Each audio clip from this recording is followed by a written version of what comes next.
अस्सलाम वालेकुम dear viewers, कैसे हैं? उम्मीद करता हूँ आप सब खैरियत से होंगे। जब आपसे बोर्ड एग्जाम, केपीपीएससी, एफपीएससी या ईटा के एमसीक्यूज में पूछा जाए कौन सा कंप्यूटर ह्यूज डेटा को सपोर्ट करता है, कौन सा मल्टीपल यूजर को सपोर्ट करता है और कौन सा कंप्यूटर मिनी ऑर्गेनाइजेशन के लिए बेस्ट होते हैं, यहाँ पर स्टूडेंट कंफ्यूज हो जाते हैं। सुपर कंप्यूटर मार्क करें, मेन फ्रेम कंप्यूटर मार्क करें या मिनी कंप्यूटर। अगर आप भी इस कंफ्यूजन के शिकार हैं तो इस वीडियो के बाद आप कभी भी कंप्यूटर की क्लासिफिकेशन में कंफ्यूज नहीं होंगे, क्योंकि इस लेक्चर में मैं सिर्फ डिफिनीशन नहीं पढ़ाऊंगा बल्कि हर कंप्यूटर के type, purpose, real life use और एग्जाम ट्रैप समझाऊंगा। अगर ये कंसेप्ट स्ट्रांग हो जाए तो आप किसी भी कम्पिटिटिव एग्जाम में 3 से 4 एमसीक्यूज इजीली सॉल्व कर देते हो। इसलिए आप सबसे रिक्वेस्ट है कि इस वीडियो को एंड तक देखिए। MCQs number 1, computer classified on the basis of size and power include. The correct answer is C. ये आंसर इसलिए करेक्ट है क्योंकि जब कंप्यूटर को साइज और प्रोसेसिंग पावर के बेसिस पर क्लासिफाइड किया जाता है तो हम उन्हें 4 कैटेगरीज में डिवाइड करते हैं: super computer, mainframe computer, mini computer और माइक्रो कंप्यूटर। इसलिए केपीपीएससी और ईटा या दूसरी किसी भी कम्पिटिटिव एग्जाम में अक्सर इसी वर्डिंग के साथ एमसीक्यूज पूछा जाते हैं।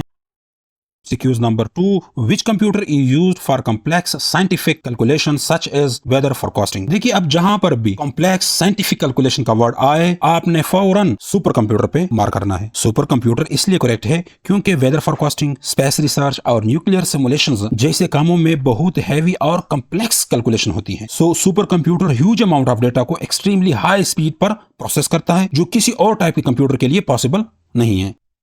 MCQs number 3, which type of computer is best suited for banks and airline reservation systems? कौन सा system banks, airline reservation system या दूसरे बड़े इदारों के लिए सुटेबल होता है? तो जहां पर भी ऑर्गेनाइजेशन में कंप्यूटर की बात हो या मल्टीपल यूजर को सपोर्ट करने की बात हो तो वहां पर आपका mainframe computer option B correct होता है। मेन फ्रेम कंप्यूटर क्यों? क्योंकि बैंक्स, एयरलाइन रिजर्वेशन सिस्टम्स जैसे सिस्टम्स में थाउजेंड्स ऑफ यूजर एक साथ डेटा को एक्सेस और अपडेट करते हैं। Mainframe computer high reliability, strong security और मैसिव इनपुट आउटपुट के लिए डिजाइन किए जाते हैं। सो आज के बाद जहां पर ह्यूज डेटा की बात हो तो सुपर कंप्यूटर और मल्टीपल यूजर की बात हो तो main frame computer. MCQs number 4, a computer designed for a single specific task is। ऐसा कंप्यूटर जो के स्पेसिफिक टास्क के लिए डिजाइन किया गया हो तो वो है C, special purpose computer. Special purpose computer इसलिए करेक्ट है क्योंकि ये कंप्यूटर सिर्फ एक स्पेसिफिक टास्क परफॉर्म करने के लिए बनाए जाते हैं। इसमें यूजर अपनी मर्जी का प्रोग्राम नहीं कर सकता, जैसे ATM machine, traffic control system और वॉशिंग मशीन कंट्रोलर इसकी कॉमन एग्जांपल्स हैं। Which of the following is a general purpose computer? General purpose computer वो कंप्यूटर होते हैं जिस पर हम मल्टीपल टास्क कर सकते हैं, जैसे टाइपिंग, इंटरनेट यूज, प्रोग्रामिंग और गेमिंग। इस तरह के प्रोग्राम जिस कंप्यूटर पर चलाए जा सके वो जनरल पर्पस कंप्यूटर होगा। तो इसमें से जो डी ऑप्शन है वो करेक्ट है। पर्सनल कंप्यूटर जो है वो जनरल पर्पस है, उसमें हम मुख्तलिफ प्रोग्राम चला सकते हैं। MCQs number 5, which computer is also known as personal computer? कौन से कंप्यूटर को पर्सनल कंप्यूटर भी कहते हैं? देखिए, पर्सनल कंप्यूटर जो होते हैं वो हमारे माइक्रो कंप्यूटर होते हैं। सी, माइक्रो कंप्यूटर में आपका लैपटॉप, मोबाइल, पीसी ये सारे कंप्यूटर में आते हैं।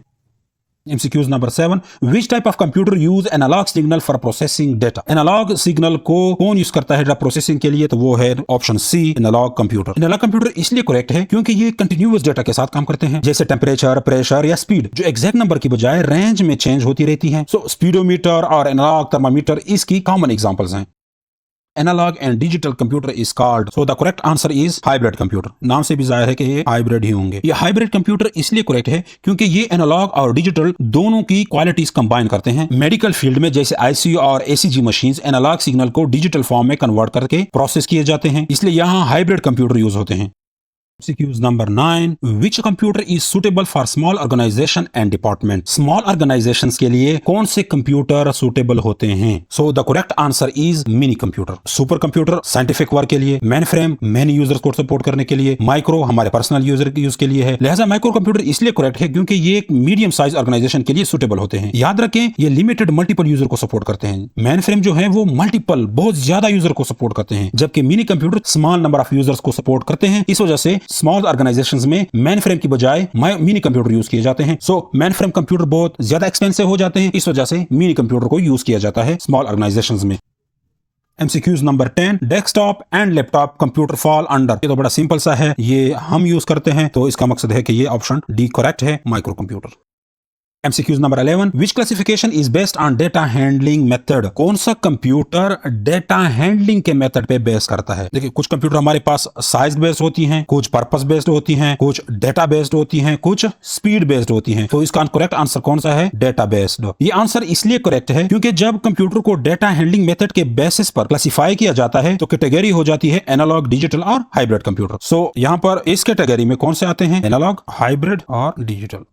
तो ये क्लासिफिकेशन डेटा की नेचर पर डिपेंड करती है, ना कि साइज या स्पीड पे। साइज और स्पीड की अगर बात करें तो उसमें पहले आता है सुपर, फिर मेन फ्रेम, फिर मिनी, फिर माइक्रो। जबकि पर्पस बेस्ड में फिर हमारे पास दो होती हैं, स्पेशल पर्पस और general purpose. Which type of computer is not programmable? कौन सा कंप्यूटर प्रोग्रामेबल नहीं है? तो इसका तो बड़ा आसान सा आंसर होना चाहिए स्पेशल पर्पस, क्योंकि ये स्पेशल काम के लिए बनाए जाते हैं और यूजर इसमें अपनी मर्जी के प्रोग्राम नहीं चला सकता, यूजर अपनी मर्जी का सॉफ्टवेयर इंस्टॉल नहीं कर सकता। ये एक स्पेसिफिक काम करते हैं, ये नॉन प्रोग्रामेबल होते हैं।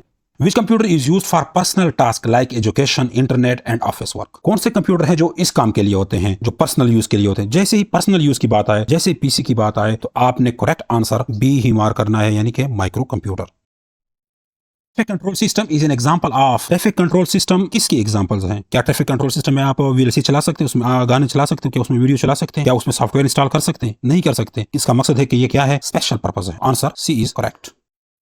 अगर आप कंप्यूटर की क्लासिफिकेशन, पर्पस, साइज और यूजेज के साथ समझ लें तो केपीपीएससी, ईटा या किसी भी कम्पिटिटिव एग्जाम में या बोर्ड एग्जाम में आप कंफ्यूज नहीं होंगे और आप सही एमसीक्यूज को मार्क कर सकेंगे। उम्मीद करता हूं आपको ये वीडियो अच्छी लगी होगी। अगर ये वीडियो अच्छी लगी है तो दूसरे दोस्तों के साथ भी शेयर कर दीजिएगा। थैंक यू, शुक्रिया।